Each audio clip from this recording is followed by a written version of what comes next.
This is the news on 92.3 Nigeria Info.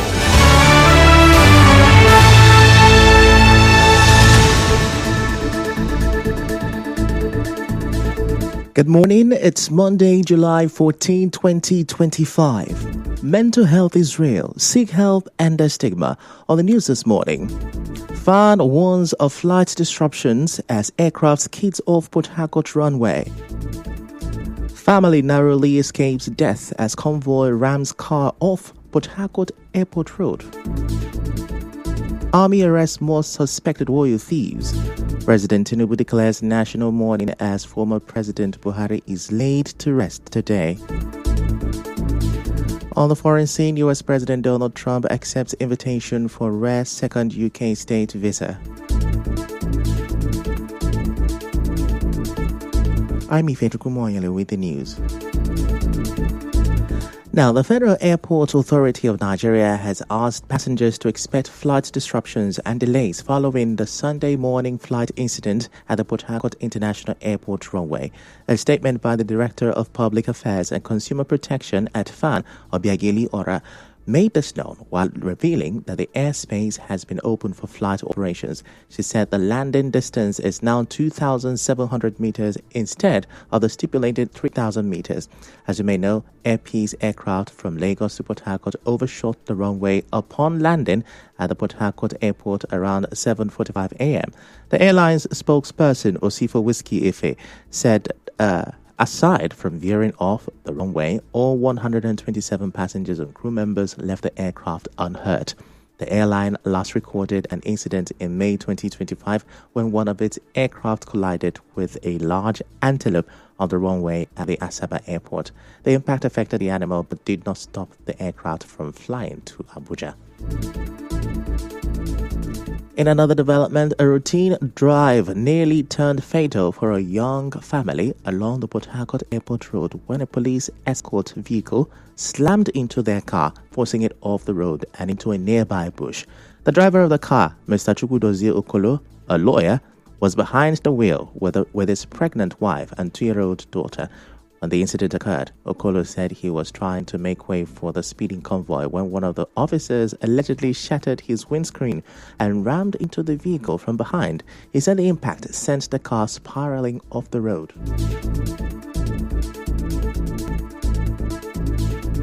Around 5 p.m., getting to this Sassen Road junction, police convoy, they were up to 6 with a very high speed. So they were giving me headlamp that I should clear.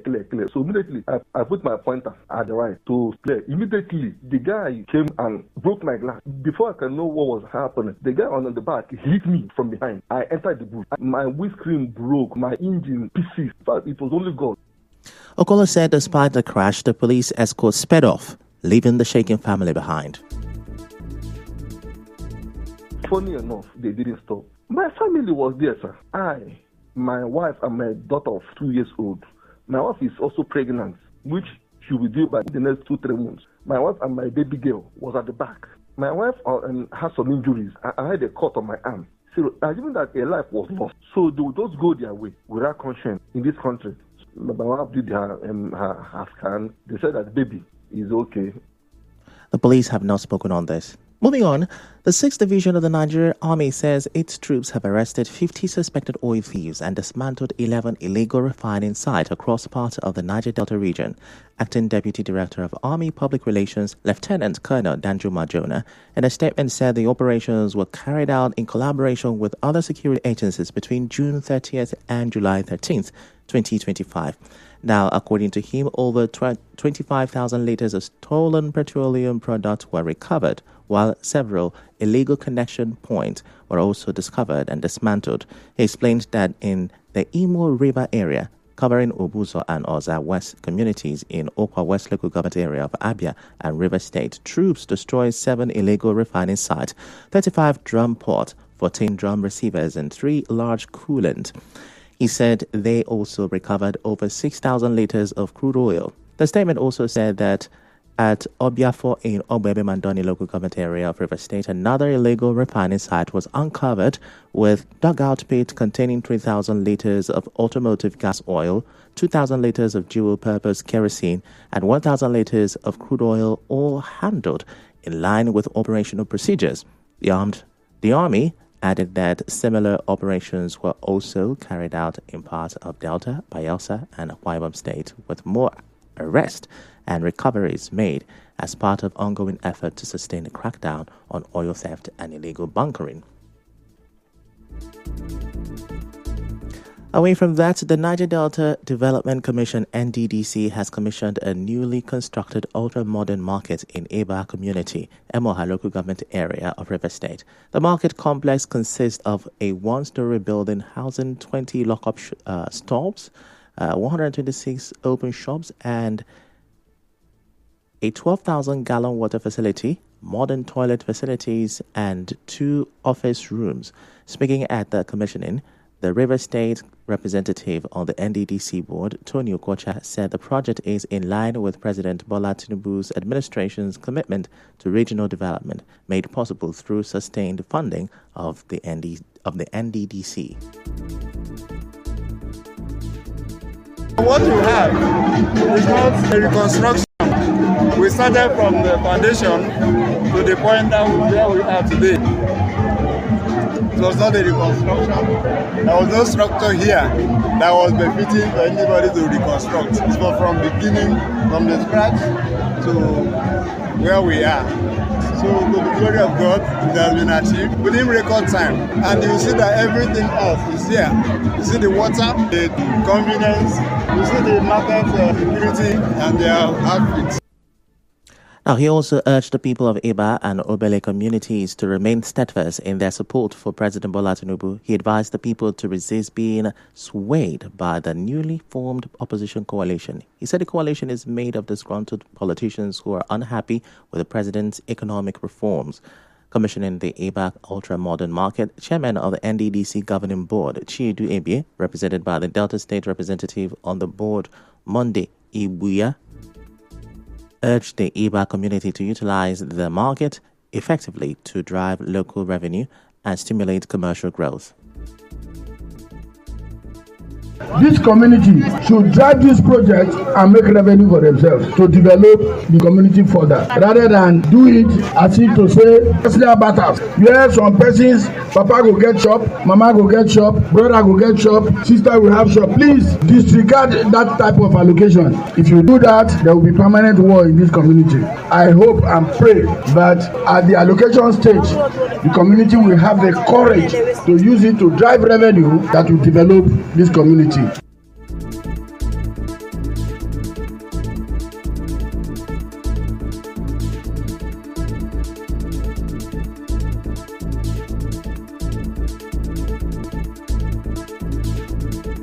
Our correspondent reports that the paramount ruler of Eba Obele, Dr. Nwobodo Jonah, in a goodwill message read by John Nwokoma, expressed gratitude to the NDDC for the development, describing it as a major boost to economic activities in the area.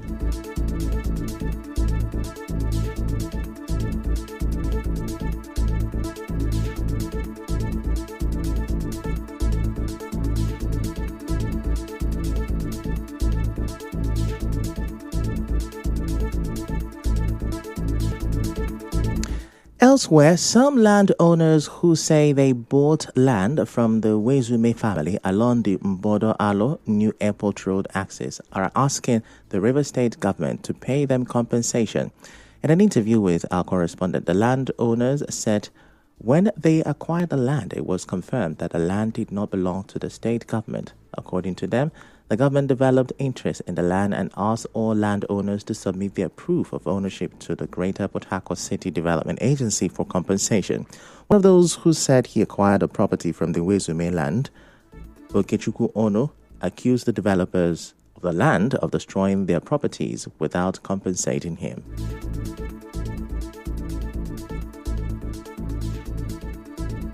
So after much pressing on the day of the inauguration of the land by the state government, he now said if there are people that still feel that they have interest in this land, they should submit their documents to Greater Port Harcourt, of which we went and submitted. And we thought they were going to finish with us before they start construction. Before we know it, they start destroying all the things that we have there.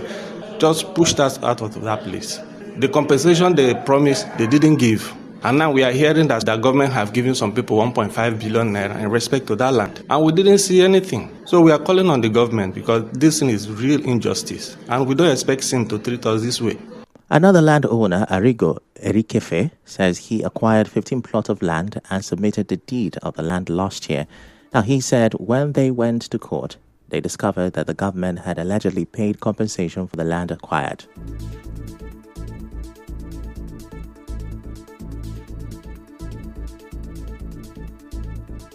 They took over this property from us, which is Fubara, and in his own wisdom, he said we should submit a deed that they will look into it, which we did since last year. When we go to Greater Port Harcourt, they will tell yes, that we should hold on. They are going to attend to us. They've taken some of our documents to government house, they will pay. It was recently some group of us that went to court and realized that in court, a Rivers State government lawyer was saying that they pay 1.5 billion naira to some group of persons. We've moved around, we've checked around us. Nobody have received such money. We are just wondering. They should look into this matter and settle us.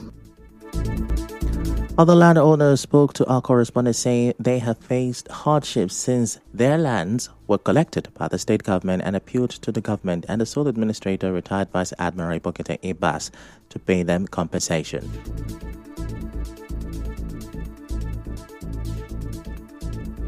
I bought some land there, about 7 plots. Even inside, I bought like 10 plots. Suddenly, I heard that government wanted to collect the place. So I'm just surprised that no compensation now. And I'm still confused now. Even my building was demolished. Where will I get money to build and now? Where will I get money to buy land and that place? My 5.5 plots gone.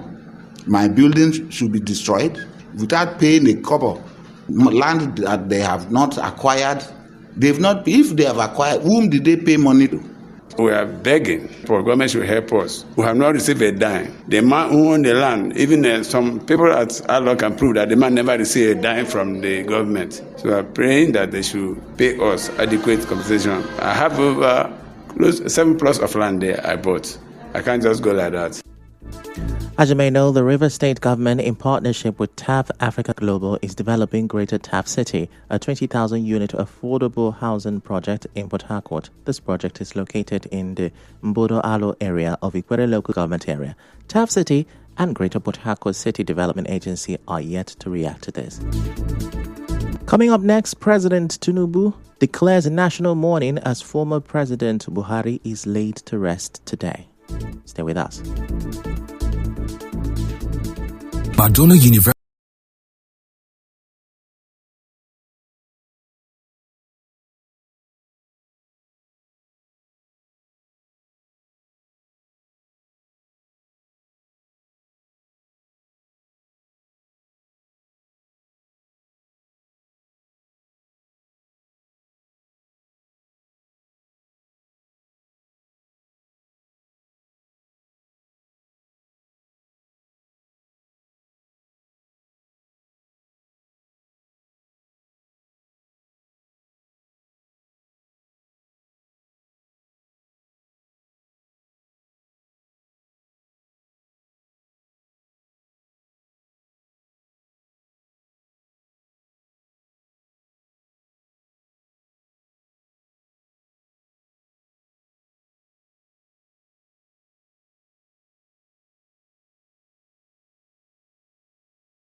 You're welcome back, and now the rest of the news.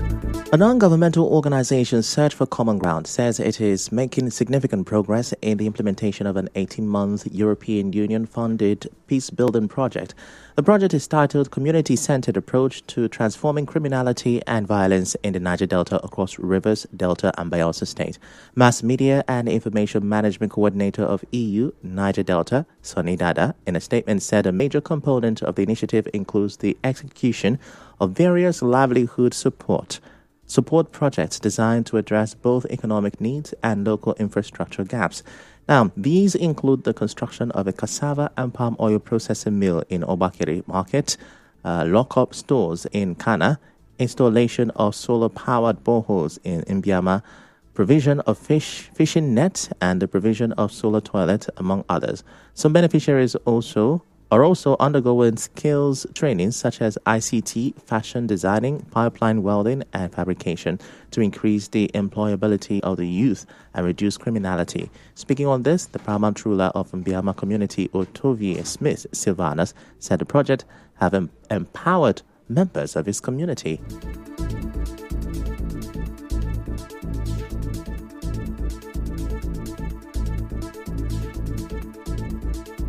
On behalf of the community, we say thank you. And the project that they are citing in the Mbiama community, which is the cassava processing, something that it will help the youths and the women. Almost everybody harvests their cassava because of the rain and the floods. And at least it will help reduce the suffering of the people, because when they will harvest their cassava, they see where they can process their cassava. So I think the women in mass, they are preferred. There is joy for them to see such kind of a project in the Mbiama community. In the history, we have not seen such. The Assistant Secretary Community Peace Architecture in Obakiri also spoke. CPA engage in advocacy, engage on awareness and various sensitizations. Our sensitization cascaded to schools. And today, the issue of cultism, both in schools and within the community, has been addressed.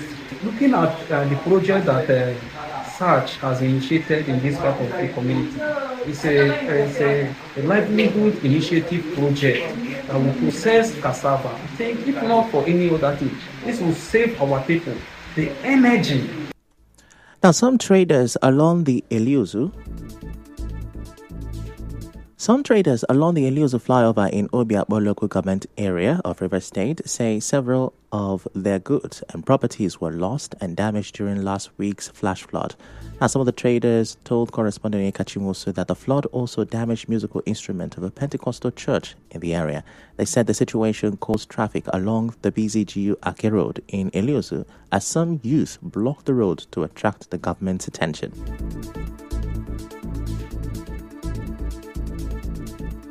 That furniture where they close to me there, water destroy all the things that is very expensive. When the water they excess, then block this road just for people to do something about the water, because the water don't destroy too much. If you come on Wednesday inside church here, they see some things where water spoil, speakers, and then as well aboki, then they come, then they carry and give them, make them carry go, but the water spoil many things inside church. Motor no day. Water reach me for a year. I do it like this. I cross. I go market. I don't know say water reach here. Stay. I don't know on that road. Where go reach that road? I thank God if I can't carry phone, I call my pikin. Say water full for here. I don't know on that road to go out. So let government do something about it. Make them do something about it, because our correspondent who also visited the Ken Sarowiwa Road in Elekaya reports that the mechanic village was flooded as a canal was filled. Some of the mechanics blamed the flooding on the blockage of the main waterways. The chairman of the Elekaya Mechanics spoke on this.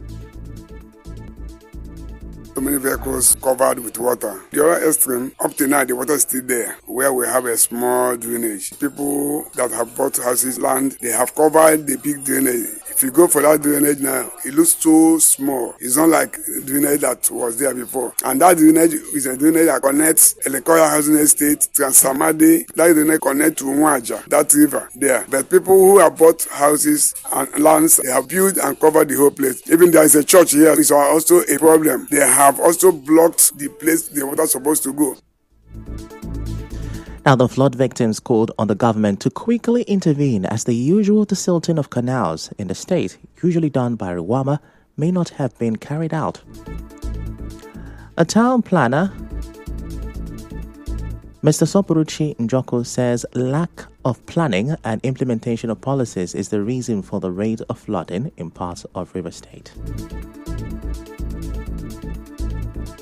Can still do what call about they can do a development and impose on what is existing. It can be remedied. It has not even gotten that bad that we are helpless. The solution is simple. The government has to go back to the drawing board and come up with a comprehensive plan for physical development in all the neighborhoods of Port Harcourt Metropolis and even beyond the rural area. For example, look at what the peculiar problems are, especially as related to flooding. We identify those areas that people are not supposed to build. They are built. Then we need to see how we can remedy these areas with a plan that will be bought into by the people. Now, he also called on the government to run the State Ministry of Town Planning professionally.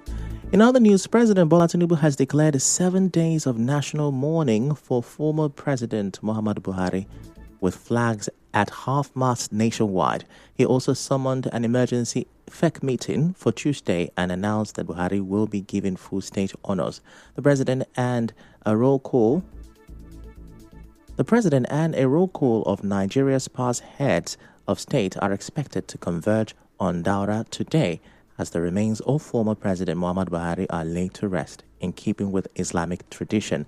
This is as Vice President Kashim Shettima directed by the President accompanied Buhari's remains from London, where he died at around 4:30 p.m. on Sunday. Tinubu had announced the passing of his predecessor, who died following a prolonged undisclosed illness. On the international scene, Buckingham Palace says the U.S. President Donald Trump has formally accepted an invitation from King Charles III to join him and Queen Camilla for an unprecedented second state visit. The U.S. President will be accompanied by his wife, First Lady Melania Trump, for the trip, which is set to take place from 17th to 19th September and will be hosted at Windsor Castle.